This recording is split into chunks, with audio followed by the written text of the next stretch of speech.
Ya, nggak ada. Aslinya memang nggak ada. Nah, kemudian ada yang menambahi kayak gitu, itu bukan karena contoh yang pernah ada, tapi itu apa istilahnya nambahi sendiri karena apa? Ya kreasi bahasanya. Yang penting kreasi kayak gitu jangan sampai punya keyakinan harus. Nah, gitu. Jangan kemudian nanti saya nggak anggap itu salah-salah ampun. Yang nganggo ngono yang penting itu hanya untuk pribadinya, senang nek nganggo ngono nggih mboten apa. Karena bahasa bid'ah itu masih sangat beragam apa, menghukuminya. Kan banyak ya di teman-teman kita itu pakainya kencang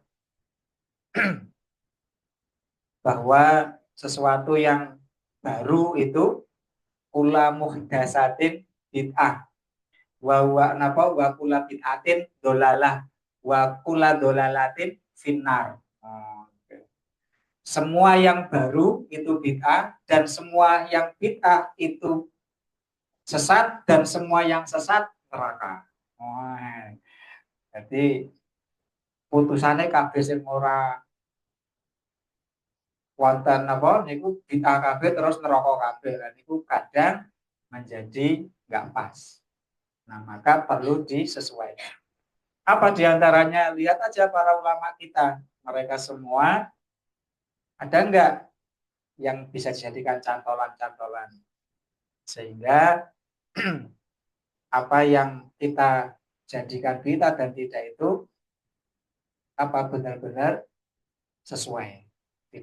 Tidak gampang membid'ahkan kreasi seseorang.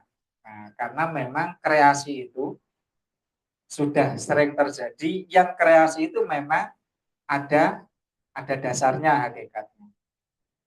Kayak kreasinya Umar bin Khattab yang kemudian akhirnya taraweh menjadi 23 sekaligus witirnya 23 rakaat itu kreasi.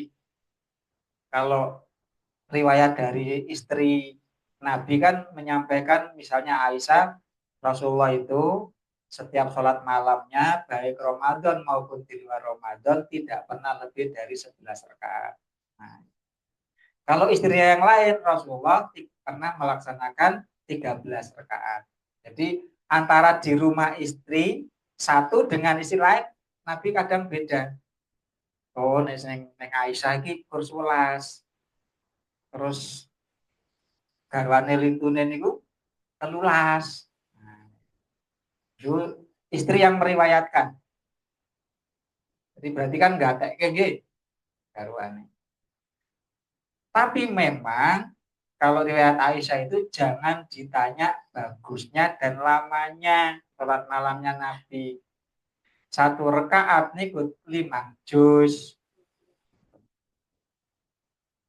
Sak rakaat 5 juz. Lah umpamane nganti 11 rakaat kira-kira nganti pirang jam niku.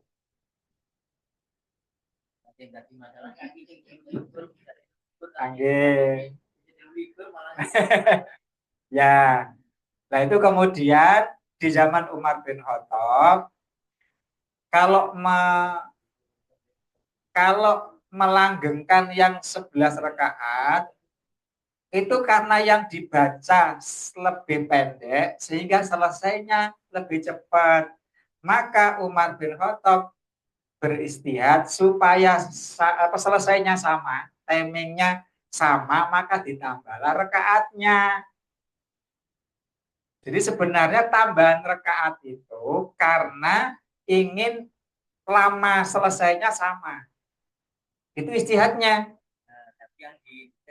Nah, terkait kemudian praktek sekarang, ya monggo. Riwayatnya gitu. Dua tiga rakaat, 6 menit selesai.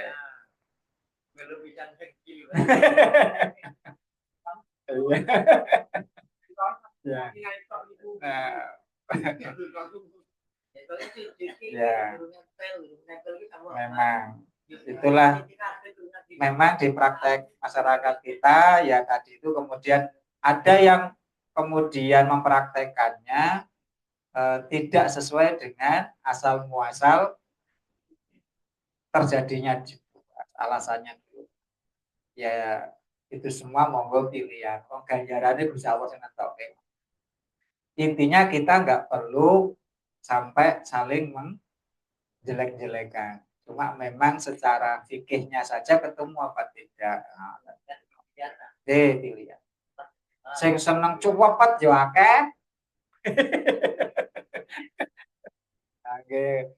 Lalu imame kan imame niku kan melihat pasar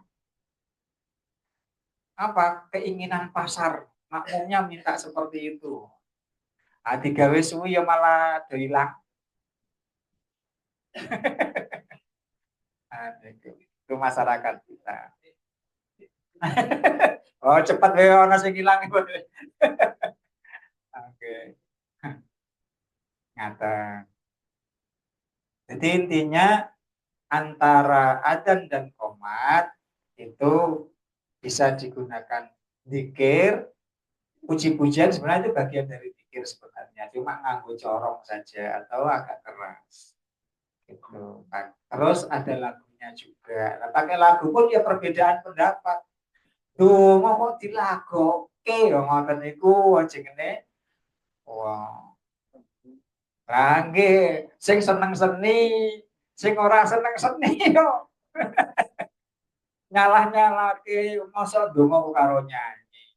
Jadi gambarke kaya awake dhewe njaluk kok karo nyanyi. Pak, njaluk duwite kan. Nah, iku gambarke kaya kono. Donga kok karo nyanyi niku sing gambarke kaya kono ora setuju. Sholawat kan doa, kok dinyanyikke ora setuju. Ngoten. Iku ada yang gitu.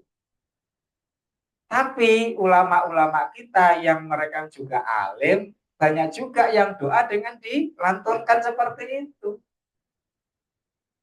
Dan itu biasa saja. Jadi memang bagian dari seninya. Ya. Monggo sing seneng lagu ya dilakukan ya monggo, ora seneng lagu ya monggo. Jadi intinya itu gitu ya. Nah, tetap ayat-ayat antara karena pujiannya itu keras, ganggu wong sholat itu, ini malah sunai mlebu masjid iki malah sholat sunah malah seru-seru pujiane, ganggu wong sholat iki wonten. Sing setuju kenceng bantah napa duwe istilahnya duwe hujah utawa duwe alasan lho nek wong ki sholat wis khusyuk ora mesti ra ganggu biasa wae. Wong salat nang omah ya aja ndelok apa krungu musik tanggane ya meneng wae. Jadi ngoten menika. Jadi mereka juga punya alasan masing. Ngaten. Jadi biasa mawon. Wonten mulai mboten. Satu lagi. Oke, dua juga boleh. Oke. Ada atau tidak kerjaannya. Itu kan saya sering lihat itu ya. Misalkan gini, pasti kalau sebelum oh ya terus adzan teriakan baru yeah. Baru dia keluar masjid nah itu maksudnya adzannya itu maksudnya kalau seperti itu dengan yeah. Bagusnya kamu dulu terus kiranya kita sudah pakaian rapi dulu adzan apa memang tidak ada aturan yang menerangkan terkait etika ketika adzan gitu loh masa pakai kalau sebelum belum adzan terus nanti setelah adzan baru keluar masjid wudhu dulu dan macam itu. Jadi ada nggak pimpinan yang mengatur etika ketika kita adzan gitu. Memang secara khusus nggak ada. Jadi yang mengatur etika adzan secara khusus itu nggak ada. Cuma pakai dalil-dalil umum. Nah, pakainya dalil-dalil umum. Tapi kayaknya kalau gitu. Kayaknya gampang. Nah, itu kan dalil umum itu. Pakainya dalil umum. Belum adzan belum dulu setelah teriaknya baru juga ya lihat gimana Ya. Betul. Memang tidak ada ya. Memang nggak ada.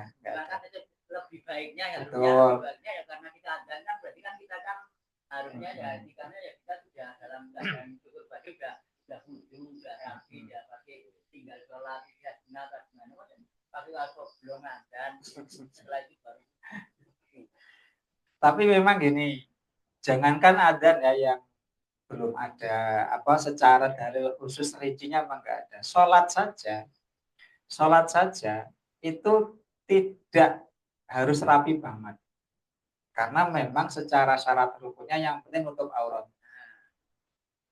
Sehingga seandainya nggak punya baju saja, nganggone kur sarung, sing penting sarung disampirke nganti nang pundak sisih, terus ngisori iso nutupi dengkul niku pun sah.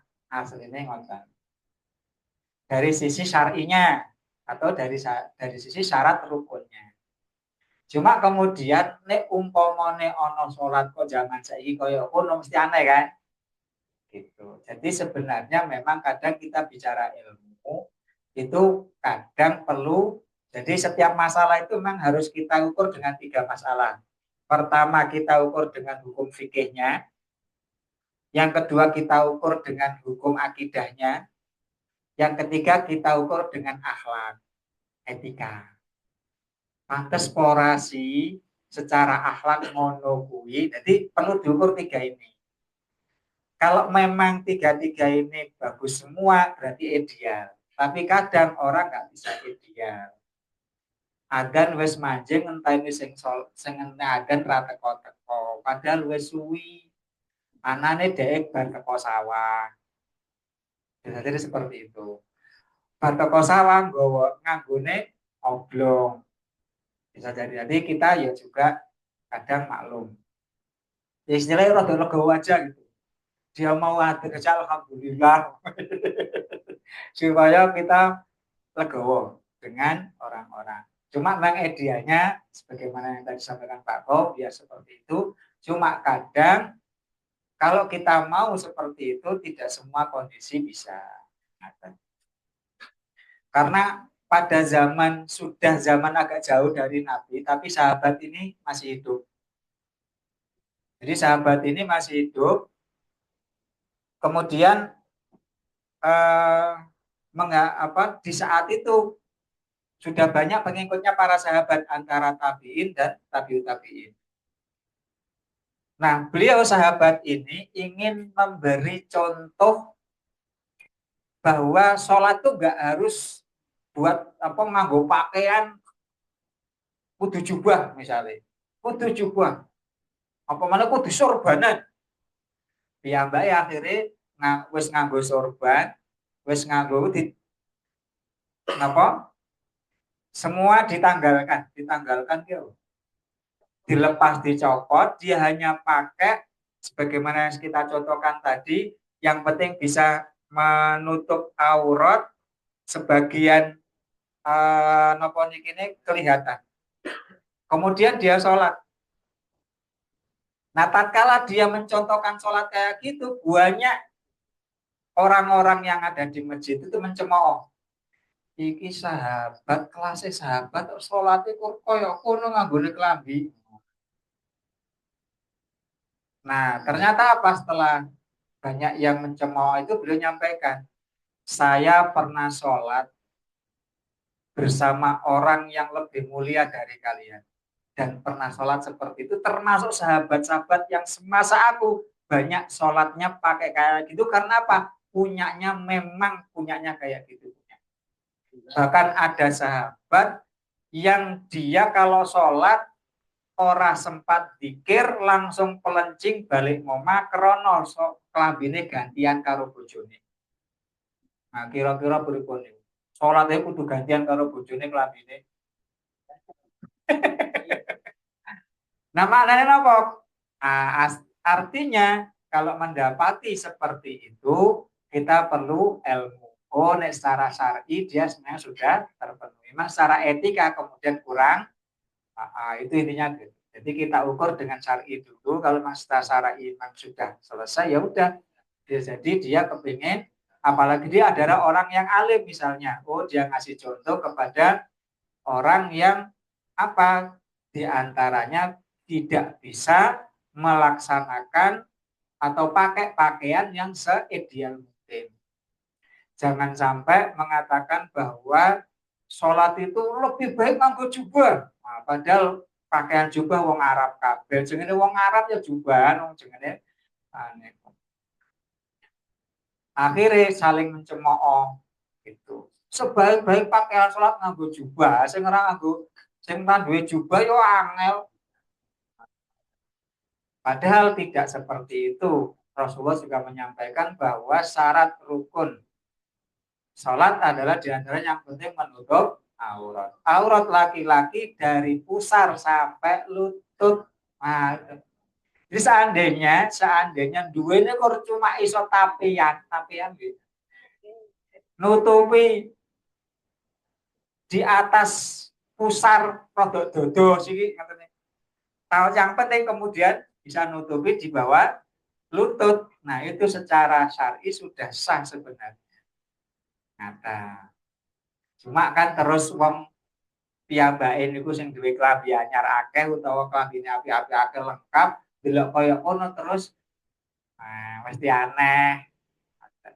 Nah, kita menilainya secara ilmu. Ngoten Pak Kaum nggih. Nah, di ojo diaru-aru sing adan niku wau, ndak sesuk ora gelem adan. Cuma ya tadi itu alangkah lebih baiknya kalau memang dia tugasnya adzan ya diperbaiki bahwa berangkat ke masjid sudah dengan niat suci, pakaiannya juga baik, terus berdoa dan sholat sunnah. Nah itu ideal. Ya, ya, ya. Kalau dulu mungkin ya nggak apa-apa, dulu kan sekarang kan baratnya satu orang Iya. Ya, jadi tiga tadi bisa diukur secara fikihnya atau secara ibadahnya, kedua secara akidahnya, yang ketiga secara etika atau akhlak. Memang tiga itu perlu kita pikir. Karena apa? Kadang orang itu banyak ngeyel, Pak. Pemane zaman now, zaman saat ini itu pinter-pinter. Iso ngeyeli Gusti Allah, diakali. Gampang banget kalau ngakali secara fikih kok. Misalnya zakat. Zakat niku nek kambing kan 40. Dirawat nganti setahun. Lah nganti kurang setengah bulan didol siji lah wis ora wajib zakat lah. Ngakali gampang mawon. Cuma Gusti Allah ngerti. Secara etika dia ngakali Gusti Allah. Oke. Jadi kata saya ngaten. Mekaten pun jam 09.00 nggih. Napa wonten mulai? Oh ya, Mas Darus.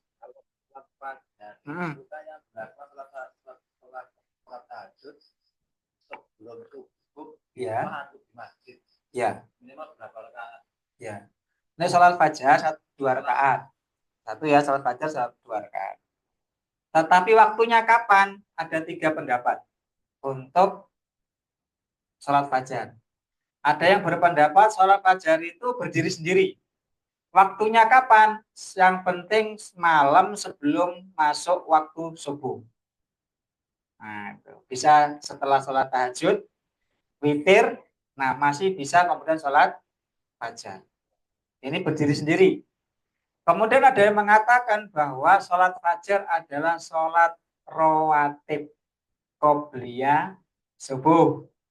Nah, berarti kalau yang ikut pendapat yang kedua bahwa sholat fajar adalah sholat rawatib qobliyah subuh, berarti sholat qobliyah subuh sudah mendapatkan pahala sholat fajar karena memang fadilahnya sholat fajar khairum minat dunia ya. Jadi sholat fajar adalah sholat yang pahalanya lebih baik dari dunia dan seisinya. Nah, jadi aslinya di duit suka banget nih. sekali sholat tok, tapi kok ganjarannya langgo duit. Lah, pendapat ketiga, sholat fajar adalah sholat subuh. Nah, jadi yang ingin mengikuti pendapat yang ketiga, ya udah nggak pernah sholat fajar secara sendiri, bahwa sholat subuh itulah sholat fajar. Maka sholat subuh kemudian pahalanya lebih baik dari dunia dan isya, memang sangat nyambung. Okay. Oh ya, itu sudah di luar konteks sewajarnya ya.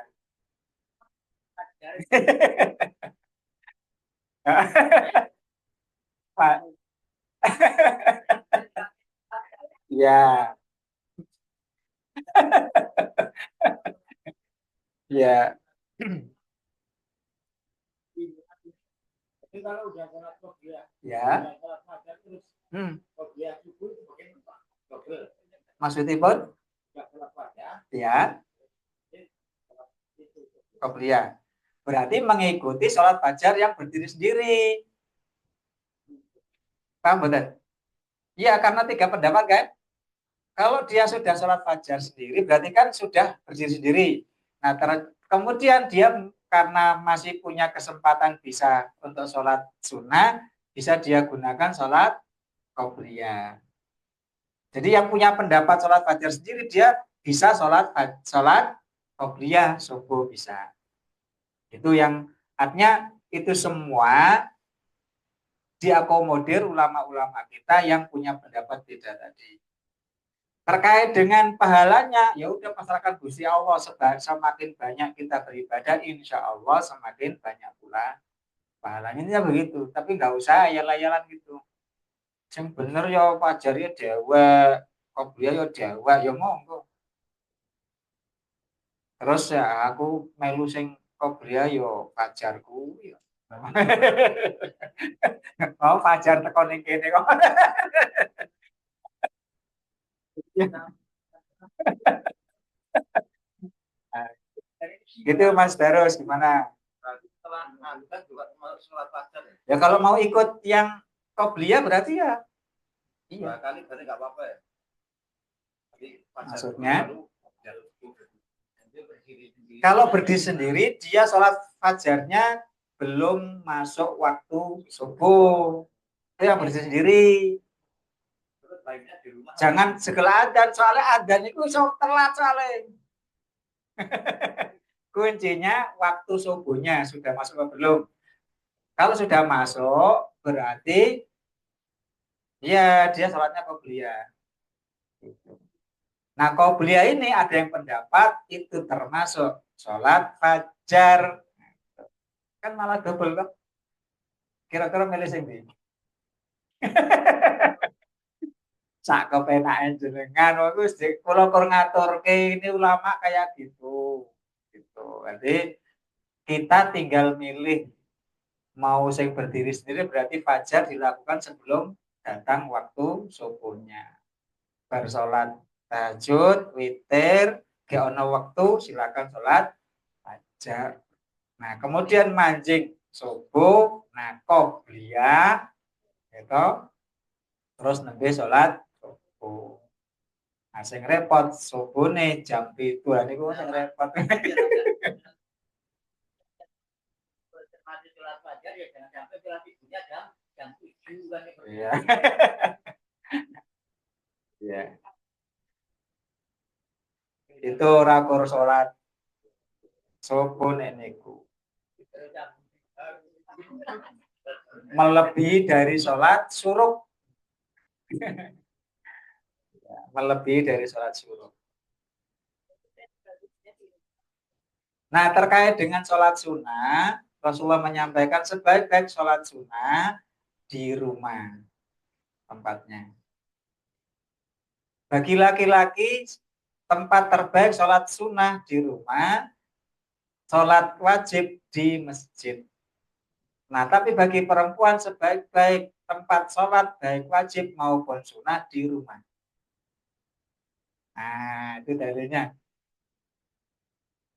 Cuma nek nganti wong wedok nganggo kuwi ning omah kabeh masjid rapati ana isine. Kuwi masalah. Akhirnya ra ono sing jamaah kudune diisi masjid men rame memakmurkan masjid. Ya.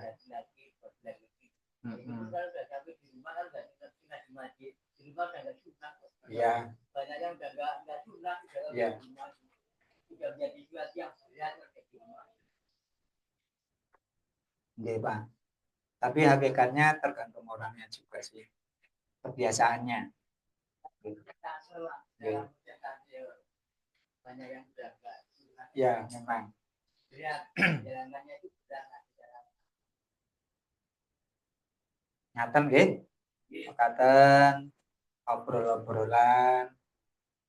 Mudah-mudahan ngobrol kita bermanfaat, memperluas cakrawala pengetahuan kita, sehingga bahwa kalau kita ngaji mengilmu itu kemudian kita nggak kaku mensikapi kondisi masyarakat kita yang beda-beda.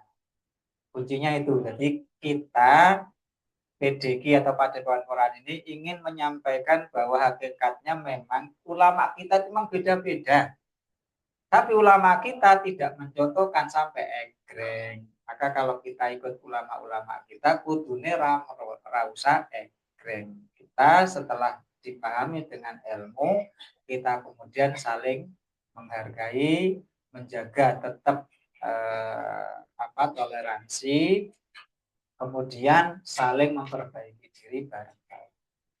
Kanten nggih, sarang-sarang monggo kita tutup dengan doa bersama. Bismillahirrahmanirrahim. Allahumma in kunta katabta alayya syakwatan au danban famhuhu fa innaka tamhu mata sya'u wa tusbitu wa indaka ummul kitab faj'alhu sa'adatan wa maghfiratan subhanaka Allahumma wa bihamdika asyhadu an la ilaha illa anta astaghfiruka wa atubu ilaik walhamdulillahi rabbil alamin. Wassalamualaikum warahmatullahi wabarakatuh.